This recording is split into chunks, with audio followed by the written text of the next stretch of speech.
Sutra-trata yang menakjubkan bab 11. Kemunculan stupa mustika. Sinvasya Sutra-trata episode 1263. Semua orang berharap dapat mendapatkan jawaban kenapa Buddha kuno dan Buddha sekarang bertemu. Buddha kuno dan Buddha sekarang berkumpul bersama. Semua orang memujinya sebagai hal yang langka, memandang dengan sepenuh hati dan penuh hormat, berharap dapat mendengarkan pengajaran. Bodhisattva Mahapratibana tidak dapat menahan diri untuk berbicara dan mengajukan pertanyaan. Karena ingin segera menguraikan keraguan orang-orang, memohon agar dapat terbebaskan dari rintangan ini. Buddha kuno dan Buddha sekarang berkumpul bersama. Semua orang memuji ini sebagai hal yang langka. Buddha kuno yaitu Buddha Prabu Taratna. Buddha Prabu Ratatna telah mencapai kebudahan pada kalpa tidak terhingga yang lalu. Merupakan Buddha dari dunia lain. Sekarang Buddha Sakyamuni di dunia Saha mengajarkan sutra teratai. Di saat ini Buddha Prabu Taratna memunculkan stupa mustika dari tanah. Buddha kuno dan Buddha sekarang berkumpul bersama. Semua orang sangat kagum dan sukacita. Memuji ini tidak pernah terjadi sebelumnya. Tidak pernah ada kejadian yang sedemikian. Mengapa kali ini ketika Buddha Sakyamuni mengajarkan sutra teratai dalam bab Guru Dharma, memuji orang yang menegakkan sutra? Setelah selesai bab ini, kemudian stupa mustika muncul. Ini adalah hal yang begitu langka. Oleh itu, orang-orang di persamuan memuji kelangkahan tersebut. Kita juga telah membahas kemarin. Ini adalah kebijaksanaan Buddha. Dari bab pendahuluan sampai bab metode terampil. Di bab pengenalan membahas tentang memancarkan cahaya dan menampakkan tanda istimewa. Dalam bab metode terampil, Buddha memuji kebijaksanaan Buddha yang sungguh dalam halus dan menakjubkan Sariputta sebagai penerima ajaran mulai memohon dharma.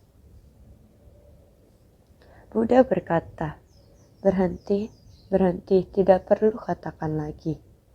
Karena kapasitas yang sesuai untuk sutra ini.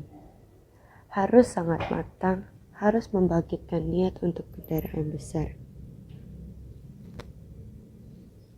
Selain itu diperlukan akar keyakinan yang sangat mendalam. Karena dharma ini sangat mendalam, dharma agung yang tidak terhingga dalamnya. Akar keyakinan tentu juga harus sangat mendalam. Dengan akar keyakinan yang mendalam dan kokoh, bersedia menerima, dapat membangkitkan niat untuk menerima ajaran kendaraan besar. Dapat sesuai dengan batin Buddha. Orang yang sedemikian dapat menerima, barulah tidak akan menimbulkan fitnah. Memfitnah sutra ini adalah memfitnah seluruh tubuh Buddha. Karena di mana sutra ini berada, akan ada keseluruhan tubuh Buddha.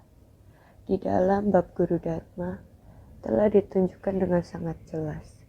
Sehingga di bab metode terampil, Buddha terus memberitahu semua orang bahwa kitab suci ini harus dibabarkan ke orang yang sesuai kapasitasnya. Sesuai dengan orang, waktu, dan tempat. Untuk bisa dibabarkan sesuai dengan kapasitas yang tepat, sungguh tidak mudah. Maka ketika Sariputta sekali demi sekali memohon dharma hingga 3 kali, hingga Buddha sudah menyetujui untuk membabarkan. Ada 5.000 orang yang mundur dari persamuhan. Buddha kemudian berkata, kepergian mereka adalah suatu hal yang baik. Berhubung kapasitas mereka tidak sesuai dan tidak ingin mendengarkan. Dengan demikian kemunduran mereka juga ada baiknya. Dan yang sekarang berada di persamuan adalah orang yang meyakini secara mendalam, yang merupakan orang-orang yang memiliki potensi besar, di mana setelah mereka mendengarkan, pasti akan membangkitkan tekad kendaraan besar. Sehingga Buddha mulai menyetujui untuk membabarkan kitab sutra ini. Bisa membabarkan dengan tenang, dan mulai dengan pembabaran bab perumpamaan. Dilanjutkan dengan bab keyakinan dan pemahaman. Perlahan-lahan membimbing para murid agar dapat memahami dan juga mengetahui bahwa yang dulu didengar adalah ajaran kendaraan kecil. Walaupun Buddha menuntun dengan ajaran demikian, tapi bukanlah ajaran yang paling unggul. Walaupun membimbing orang untuk meyakini serta memahami ajaran 4 kebenaran mulia, hukum sebab akibat dan lain sebagainya. Walaupun semuanya telah memahami dan bertekad untuk melenyapkan kerisauan, tidak berani lagi untuk menciptakan karma, maka semua orang hanya melatih untuk diri sendiri. Tidak ingin memaksakan jalinan jodoh, niat tersebut dari semua orang adalah sangat teguh. Arah tujuan mereka sudah benar, akan tetapi Buddha kembali maju selangkah untuk menuntun mereka bahwa harus membangkitkan tekad luhur, memulai membahas tentang kekosongan sekaligus keberadaan. Saat ini adalah ingin menyatukan kembali keduanya, harus mencerahkan diri sendiri dan mencerahkan orang lain, bermanfaat bagi diri sendiri dan memberi manfaat pada orang lain. Diri sendiri setelah mengetahui prinsip kebenaran, memahami untuk tidak melakukan kejahatan apapun. Amalkan segala kebajikan, semua prinsip kebenaran tersebut telah dipahami. Harus membangkitkan tekad luhur, harus masuk ke dalam kerumunan orang. Di kerumunan orang untuk mengajar dan membimbing para makhluk, jiwa kehidupan semua makhluk adalah setara. Setiap orang memiliki sifat hakiki kebudahan. Kitab suci ini sangat penting, namun masuk ke dalam kerumunan orang untuk membimbing para makhluk, itu membutuhkan 6 paramita dan puluhan ribu praktiknya. Memupuk berkah harus disertai dengan membina kebijaksanaan di dalam kerumunan, namun tidak tercemar oleh orang banyak. Selalu menjaga dan menyayangi diri sendiri dari segala perbuatan yang tidak baik, masih harus masuk ke dalam kerisauan orang banyak. Untuk memupuk berkah, masih harus masuk ke dalam penderitaan para makhluk.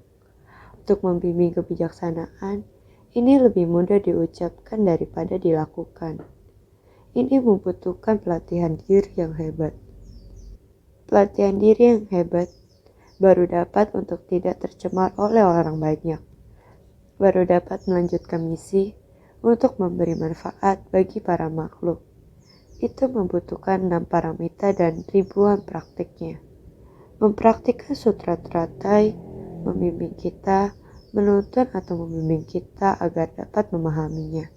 Setiap orang bukan hanya harus saling menghormati, saling menyayangi. Manusia terhadap hewan juga harus menyayangi dan melindungi hewan. Karena baik hewan maupun manusia secara bersamaan dinamakan sebagai makhluk hidup. Makhluk hidup semuanya memiliki sifat hakiki kebudahan. Oleh karena itu membutuhkan kesetaraan. Seperti di Korea kuno, ada seorang pangeran, dia menjalankan pembinaan diri, membangkitkan tekad luhur dan membangun ikrar agung. Ingin mencari dharma, dia pergi ke Cina untuk mencari dharma. Jadi dia naik perahu kecil dan berlayar di sepanjang pantai dari Korea ke Cina. Ketika dia sampai di Anhui, kapalnya menabrak karang dan terjebak. Dia tidak memiliki pilihan selain meninggalkan perahu. Dia berjalan di sepanjang jalur gunung hingga dia sampai di Gunung Chihua. Dia menemukan tempat di sana dan melatih diri di sana. Dia sangat senang di gunung itu. Lingkungannya sangat damai. Jadi demikianlah dia membina diri di sana. Ada beberapa penyair yang suka mendaki gunung untuk mencari inspirasi dan membaca dan menulis bait. Mereka menemukan praktisi pembinaan diri ini dan memulai percakapan dengannya. Karena mereka telah mengenal satu sama lain, mereka mengetahui bahwa dia berasal dari Korea dan berasal dari keluarga bangsawan. Mereka mengetahui bahwa dia bersungguh hati datang ke Cina, mendedikasikan dirinya untuk mencari Buddha Dharma. Perahunya tersangkut karang dan tidak bisa bergerak, jadi dia tinggal di tempat ini. Semua orang ingin tahu seberapa dalam pemahaman beliau akan Buddha Dharma. Semua orang ingin mendengar darinya. Saat melatih diri dengan tenang di sana, juga sering ada kelompok orang yang datang memohon ajaran dari beliau. Dengan demikian, orang-orang jadi mengenal dia. Tuan tanah di gunung itu juga telah mengetahuinya dan datang mengunjungi praktisi ini. Sukacita timbul dalam hatinya. Ayah dan putra dari tuan tanah gunung. Mereka juga mengagumi Buddha Dharma dan mendekatkan diri ke praktisi ini. Mereka melihat banyak penyair sering datang kemari. Timbul niat hati mereka untuk menyumbang sebidang tanah. Menyumbang sebidang tanah agar praktisi ini mendirikan sebuah lahan pelatihan. Mereka pun berkata kepada praktisi ini, Anda katakan saja seberapa luas tanah yang dibutuhkan. Seluruh bidang tanah di gunung ini semuanya milik saya. Anda perlu berapa luas, sebutkan saja. Praktisi pun berkata, tidak perlu yang besar, cukup sebesar bayangan jubah ini saja. Mana mungkin bisa cukup, penguasa gunung menjawab. Praktisi berkata, asalkan bayangan dari jubah yang menutupi sinar matahari, area dari bidang tanah itu sudah cukup bagi saya. Maka mereka pun mengikuti kehendak dari praktisi ini. Ia melemparkan jubahnya ke udara. Di udara jubahnya terbuka semua. Sebuah awan menutupi sinar matahari, sehingga keseluruhan gunung dinaungi bayangan awan yang menutupi sinar matahari. Tuan tanah gunung ini bersukacita merasa tersentuh. Ini sungguh menakjubkan, sangat luar biasa. Saya bersedia memberi seluruh gunung ini kepada Anda, agar Anda dapat membangun sebuah lahan pelatihan.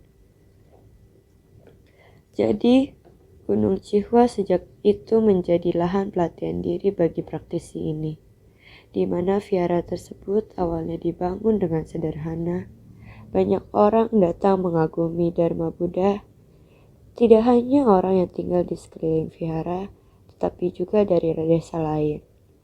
Bahkan para biksu dari Korea atau orang-orang yang senang dengan Dharma pada umumnya, mendengar bahwa pangeran mereka telah datang ke provinsi Anhui, Cina daratan, dan begitu banyak orang yang mengaguminya, datang untuk mencari dan mendengarkan Dharma. Saat itu yang ingin datang untuk ikut membina diri sangatlah banyak. Orang yang meninggalkan kehidupan duniawi juga banyak. Namun di tempat itu penduduknya sangat banyak dan makanan langka. Jadi dalam satu kurun waktu, dikatakan dalam biografi dari para biksu agung bahwa para makhluk yang kering dan layu dari selatan, perumpamaan untuk para makhluk yang terdelusi dan tidak mendapatkan manfaat dari Dharma, sehingga jiwa kebijaksanaan mereka berada dalam kondisi kering dan layu. Mereka bersedia berlatih diri di sini, rela kekurangan makanan dan tidak memiliki cukup makanan. Akan tetapi mereka mencari jalan kebenaran sebagai nutrisi. Tekad untuk mencari jalan kebenaran sangatlah teguh. Sehingga mereka rela walaupun mereka tidak cukup makanan. Tetapi Dharma melengkapi jiwa kebijaksanaan mereka. Pada suatu ketika, saat praktisi sang pangeran ini ingin mereka untuk pulang dengan mengatakan, kembalilah atau tidak akan cukup makanan untuk kalian di sini. Meskipun masyarakat telah datang untuk memberikan persembahan, akan tetapi terlalu banyak orang di tempat pelatihan diri, dan makanan tetap tidak cukup. Tetapi mereka bertekad untuk tetap tinggal di sana dan mati diri. Jadi ini adalah Gunung Ciuhua. Mulai ada para biksu membina diri di sana. Ladang pelatihan ini sangat banyak sanggah. Para praktisi sangat tulus. Praktisi atau pangeran dari Korea ini membabarkan dharma bagi semua orang di pagi hari. Setelah memahaminya, menurut legenda Bodhisattva Kistigabra, dikatakan bahwa pada malam hari, dia masuk ke neraka untuk menyelamatkan para makhluk. Bagaimanapun, ini adalah legenda Gunung Ciuhua. Ladang pelatihan Bodhisattva Kistigabra adalah dimulai dari tempat ini. Bodhisattva Kistigabra berikrar, kalau alam neraka belum kosong, aku tidak akan mencapai kebudahan. Jadi ini adalah ikrar agung dari Bodhisattva Kistigabra. Dalam Sutta Kistigabra, Buddha mempercayakan para makhluk ini kepada Bodhisattva Kistigabra. Berharap Bodhisattva Kistigabra membangkitkan ikrar agung ini. Bagi para makhluk yang memiliki karma berat, berharap Bodhisattva Kistigabra dapat memutar roda dharma untuk menyelamatkan semua makhluk. Bodhisattva Kistigabra menerima misi Sang Buddha, bersedia pergi ke tempat yang paling menderita, yakni neraka. Kalau neraka belum kosong, aku tidak akan mencapai kebudahan. Sehingga menurut legenda dari setiap orang, di era sekarang, di Gunung Ciuhua terdapat manifestasi dari Bodhisattva Kistigabra. Itu adalah waktu yang lama sekali. Dia telah membangkitkan dari tekad kendaraan tunggal, melatih praktik Bodhisattva. Sang Buddha ada menceritakan kisah tentang gadis Brahmana dan kisah lainnya. Itu adalah sebuah kisah yang terjadi berkapa-kapa tidak terhitung lamanya. Bagaimanapun dalam semua legenda yang telah diceritakan, Bodhisattva Kistigabra di Gunung Ciuhua, manifestasi dari Buddha Kistigabra di Nepal. Di negara Kapilawastu di India kuno, Siddhartha datang ke dunia untuk mencapai kebudahan. Ini juga manifestasi dari Buddha Sakyamuni datang ke dunia untuk mencapai kebudahan. Buddha Sakyamuni pada masa kalpa yang tidak terhingga terdahulu, sebelum kalpa sebanyak butiran debu para era 16 pangeran. Di bawah singgasana Buddha Mahavijayana Vibhuti telah paham dan tercerahkan. Prinsip kebenaran sutra teratai telah dapat tersadarkan penuh. Pada zaman itu era Buddha Mahavijayana Vibhuti, sebelum masa kalpa tak terhingga, waktu yang tidak dapat diperkirakan, beliau senantiasa di dalam Buddha Dharma, kebenaran sejati sepanjang dan selama langit dan bumi. Tidak dapat dikatakan berapa lama alam semesta ini. Alam semesta ini sejak kapan terbentuk? Tidak dapat dipahami. Para ilmuwan sekarang mengatakan bahwa bumi berumur ratusan juta tahun, miliar tahun. Tapi kekosongan, sudah berapa lama alam semesta dan alam dharma? Tidak ada ilmuwan yang dapat memperkirakannya. Prinsip kebenaran sama. Kebenaran sejati memang demikian. Tidak dapat diperkirakan. Namun kebenaran sejati pada dasarnya, para makhluk adalah setara. Kebenaran sejati setara. Prinsip kebenaran setara. Para makhluk setara. Buddha dengan para makhluk juga setara. Melihat Sutta Kistigabra, pernah demikian membabarkan Sutra Kistigabra. Semua makhluk sedang menciptakan karma dan menerima wujud dari neraka. Sungguh menderita tak tertahankan. Tidak dapat digambarkan, jadi kita harus bersungguh hati menghayatinya. Penderitaan ini sungguh tidak dapat digambarkan. Oleh karena itu kita Sang Buddha mengajari kita, asalkan satu niat kita dapat berubah kembali, kebajikan dan kejahatan dapat dibedakan dengan jelas. Menuju kepada kebaikan tidak ternoda oleh kejahatan. Tidak ada lagi kehidupan yang menciptakan kejahatan. Ini adalah jika prinsip kebenaran sudah jelas. Dapat kita lihat di Mozambik. Itu adalah negara di Afrika Selatan.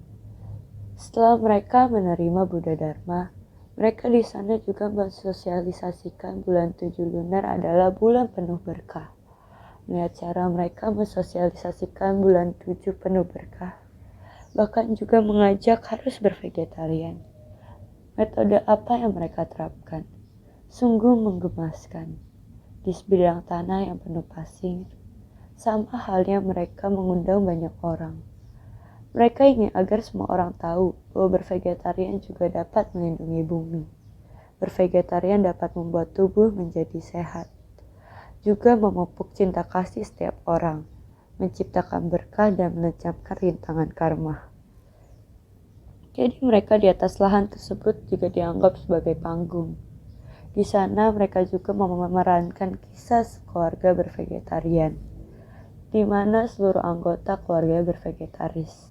Dan ada temannya yang dari keluarga non-vegetarian yang tidak akan bahagia jika hidangannya tanpa daging, maka keluarga tersebut makan banyak daging. Suatu hari, istri dari keluarga yang bervegetarian ini pergi mengunjungi teman sekeluarga yang non-vegetarian. Ketika mereka bertemu, mereka sangat senang. Akan tetapi dengan ketulusan keluarga yang non-vegetarian ini, memintanya untuk dijamu di rumahnya. Tidak membiarkannya pulang begitu saja. Tetapi karena teman tidak mungkin menolak niat baiknya, maka dia memutuskan untuk tinggal. Wah, satu meja penuh dengan daging. Demi persahabatan, dia makan bersamanya. Pulang dari makan, dia muntah dan keracunan. Oleh karena itu dia ke dokter. Begitu juga dengan istri dari keluarga non-vegetarian juga keracunan dan pergi ke dokter. Dokter memberitahu mereka, makanan mereka keracunan, obat dibawa pulang, minum dan butuh istirahat. Istri dari keluarga vegetarian, dia minum obatnya dan dengan cepat sudah sembuh. Namun istri dari keluarga non-vegetarian keracunan parah. Dokter berkata padanya, "Kamu masih belum bisa pulang. Kamu mengkonsumsi makanan ini dalam jangka panjang. Karenanya racun dalam tubuhmu sangat banyak. Kamu perlu jangka waktu tertentu untuk mampu mengeluarkan racun dalam tubuh. Kamu perlu bervegetarian." Memerankan pementasan ini, banyak orang yang menonton. Sangat banyak. Pada hari itu mereka menyiapkan 3.000 nasi kotak. Nasi kotak yang akan dimakan 3.000 orang, nasi kotak yang disediakan berasal dari pertanian Daai. Di tempat mereka terdapat lahan, mereka gunakan untuk bercocok tanam. Sayur yang mereka kumpulkan, bubur yang dimasak secara sederhana dengan berbagai macam sayur mayur, kailan dan lain-lain. Dimasak secara sederhana, semua orang makan dan sangat bahagia. Mereka mengatakan, rupanya masakan vegetarian begitu sederhana dan begitu enak. Makanan non-vegetarian susah disimpan apalagi saat musim panas. Seringkali akan rusak dan membusuk. Maka mereka merasa lebih baik bervegetarian. Mereka mendorong bervegetarian dengan cara ini. Semua merasa bahwa harus bervegetarian. Dapat membina welas asih, tubuh bisa sehat, dan juga dapat menjaga bumi ini. Mereka merasa lingkungan mereka ini cocok untuk bervegetaris dan dapat diterima. Tidak hanya di Mozambik, sebenarnya di Malaysia juga demikian.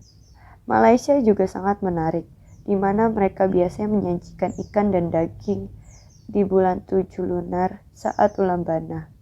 Mereka juga sama, insan cuci mulai mensosialisasikan bulan 7 penuh berkah. Tentunya sangat menarik. Dan di Malaysia Selatan dan Selangor, Kuala Lumpur, 1 bulan penuh mensosialisasikan dan melantunkan Sutra Kistigabra. Mensosialisasi makanan vegetarian, puluhan ribu orang membaca Sutra Kistigabra di persamuhan ini.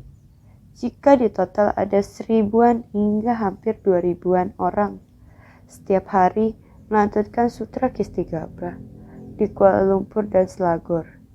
Dalam 3 hari ada lebih dari 10.000 orang melantunkan Sutra Kistigabra, mensosialisasi vegetarian dan semangat celengan bambu. Semua orang bersuka cita. Ini adalah di Malaysia pada bulan 7 lunar ada kegiatan besar. Semua insan suci bersama-sama mensosialisasikan vegetarian. Pada waktu yang bersamaan juga menyemangati orang-orang untuk menabung. Uang untuk membakar kertas sembahyang disimpan dalam celengan bambu dan digunakan untuk berbuat kebajikan. Selama sebulan penuh semua orang sangat antusias. Di Hong Kong juga demikian. Singkat kata, banyak insan suci yang mensosialisasikan vegetarian dan mensosialisasikan bulan 7 adalah bulan penuh berkah, menghilangkan tradisi pembakaran kertas sembahyang. Sangat meriah, banyak orang bergabung. Lihat laporan kegiatan mereka. Setiap tempat benar-benar mengubah tradisi ini. Sembahyang besar saat ulambana diubah menjadi berbuat kebajikan. Ini adalah bulan penuh keberuntungan untuk berbakti. Sangatlah tidak mudah, tetapi mereka berhasil melakukannya. Sangat terharu. Jadi ini adalah tujuan Sang Buddha datang ke dunia, yakini untuk membukakan dan menunjukkan bagi semua makhluk. Saat ini Sang Buddha telah memulai pembabaran Sutra Teratai. Buddha masa lampau pun turut membuktikan bahwa ajaran sempurna dari kendaraan besar adalah obat mujarab untuk menyelamatkan dunia. Stupa mustika menjulang dari dalam tanah. Dari dalam stupa mustika juga memancarkan suara, sehingga membuat semua orang memuji hal yang sangat langka ini.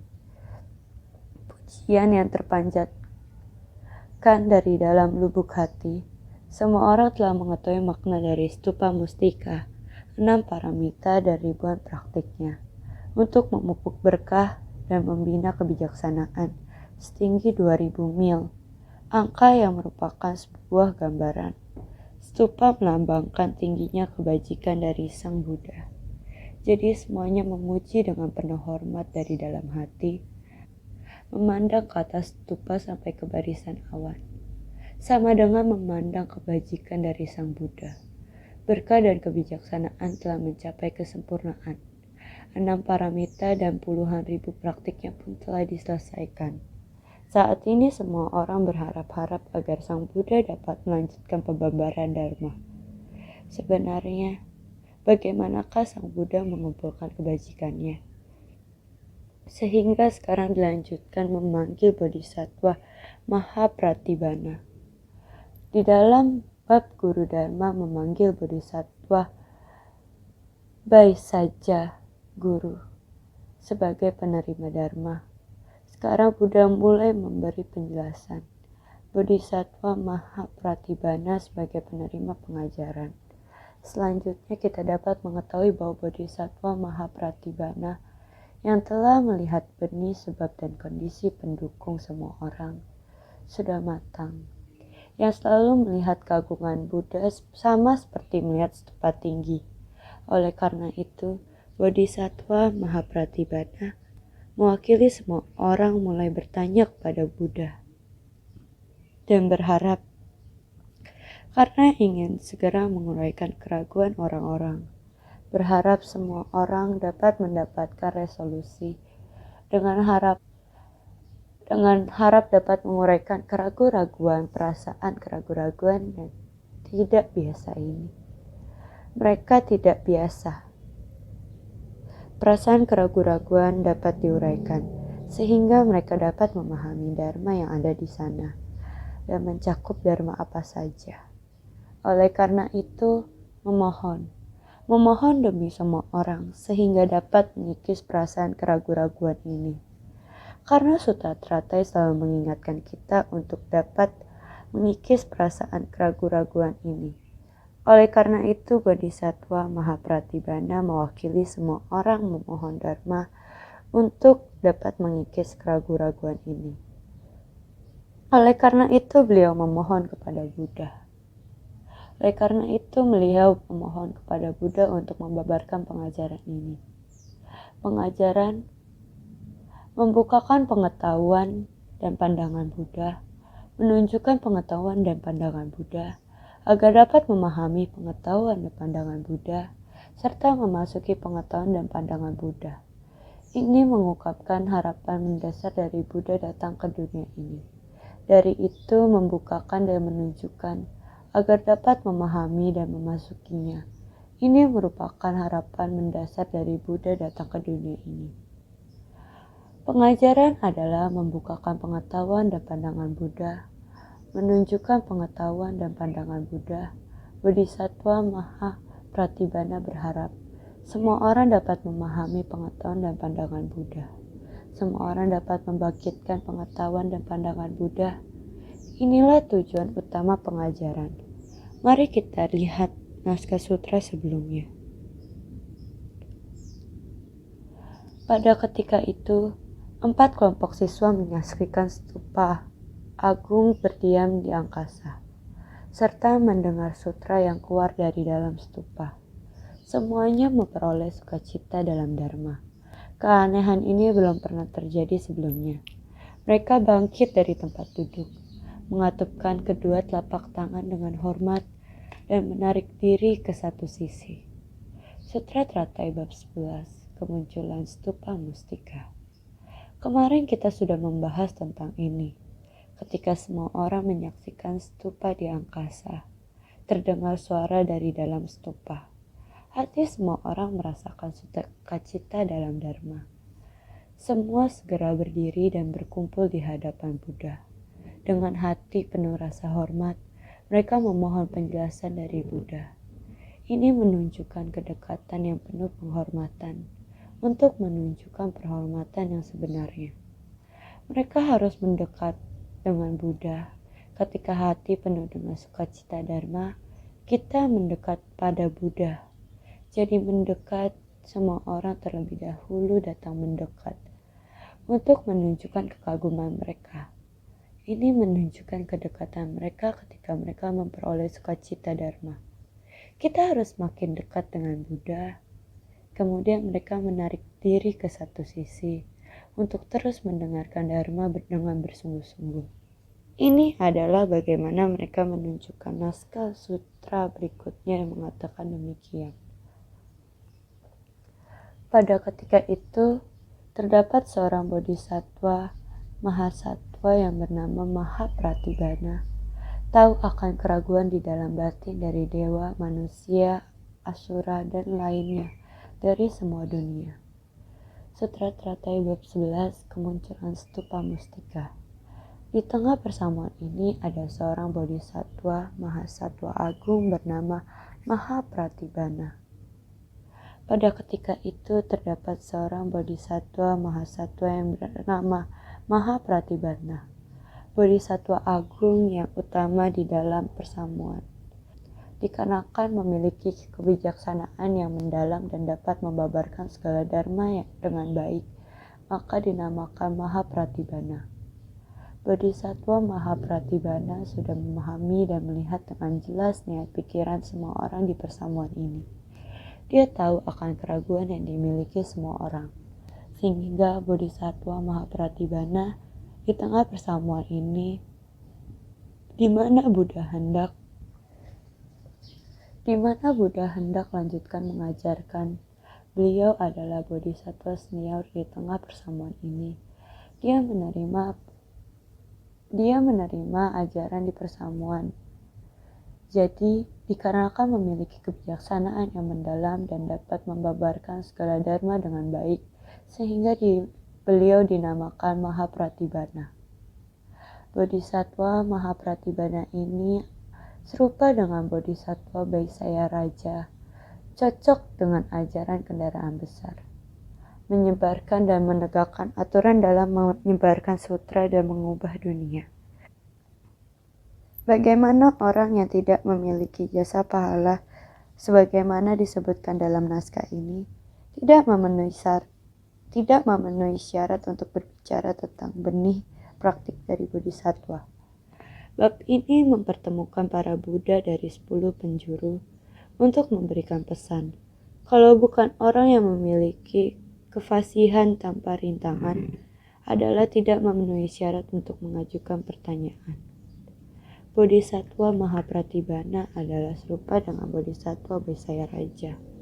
Serupa artinya setara. Ini karena Sang Buddha memilih orang yang menegakkan sutra adalah Bodhisattva Baisayaraja. Sekarang ini agar semua orang mempertahankan tekad mereka. Dia adalah Bodhisattva Mahapratibhana. Ini adalah pilihan Sang Buddha, orang yang memiliki kapasitas yang sesuai. Dia dan Bodhisattva Baisayaraja memiliki tingkat yang sama.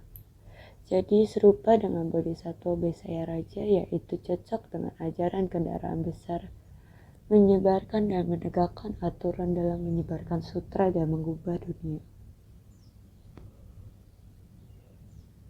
Orang yang mengubah dunia dengan aturan Bodhisattva dan tekad agung.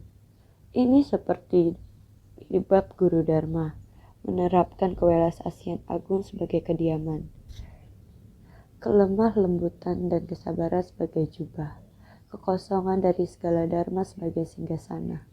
3 aturan dharma ini adalah Bodhisattva Baisayaraja yang dibabarkan Sang Buddha dalam bab Guru Dharma. Ini adalah aturan penyebaran, adalah aturan dan pedoman. Jadi bagi orang yang tidak memiliki jasa pahala sebagaimana dibutuhkan dalam naskah ini, tidak memenuhi syarat untuk berbicara tentang benih praktik dari Bodhisattva. Jika bukan jasa pahala sebanding dengan tingkatan bagian naskah sutra yang dibabarkan selanjutnya, mereka tidak memenuhi syarat untuk berbicara tentang benih praktik dari Bodhisattva. 6 paramita dan puluhan ribu praktiknya adalah benih praktik dari Bodhisattva. Sebelumnya juga telah membicarakannya. Ketika memenuhi benih praktik dari Bodhisattva, kita akan menuju buah kebudahan. Adalah kondisi kebudahan. Jadi orang yang ingin berbicara tentang benih praktik dari Bodhisattva harus mencapai tingkat yang demikian, baru dapat mendiskusikan Dharma. Jadi Bodhisattva Mahapratibhana ini, dialah yang memenuhi syarat demikian. Inilah yang dipilih Sang Buddha. Orang yang memiliki kapasitas sesuai untuk Buddha Dharma. Di bab ini yakini bab kemunculan stupa mustika, mempertemukan para Buddha dari 10 penjuru untuk memberikan pesan. Selanjutnya dari bab ini, para Buddha dari 10 penjuru akan muncul. Juga ingin berpesan, bagaimana agar Dharma ini dapat diwariskan untuk masa depan. Jadi jika bukan orang yang dilengkapi oleh kefasihan tanpa rintangan, juga tidak cocok untuk mengajukan pertanyaan. Mengajukan pertanyaan Dharma yang akan dipertanyakan orang di masa mendatang. Hanya Bodhisattva Mahapratibhana yang pantas menanyakannya. Orang yang berkapasitas sesuai bagi Buddha, yang juga sesuai untuk menerima ajaran dalam persamuan ini, adalah Bodhisattva Mahapratibhana. Sehingga tahu akan keraguan di dalam batin dari dewa manusia, asura dan lainnya dari semua dunia. Ketika semua orang menyaksikan stupa mustika, tidak tahu apa maksudnya, sebab merupakan keanehan yang belum pernah terjadi sebelumnya, sehingga muncul keraguan dalam hati. Bodhisattva tahu tentang ini, makanya mengajukan pertanyaan. Bodhisattva Mahapratibhana ini, berhubung dia adalah orang yang cocok untuk menerima ajaran, dia telah mengetahui bahwa orang-orang di dunia ini, para dewa yang juga adalah 4 Mahadewa dari surga Traya Satrimasa, sebelumnya sudah pernah dibahas, bahwa mereka juga berada di persamuan.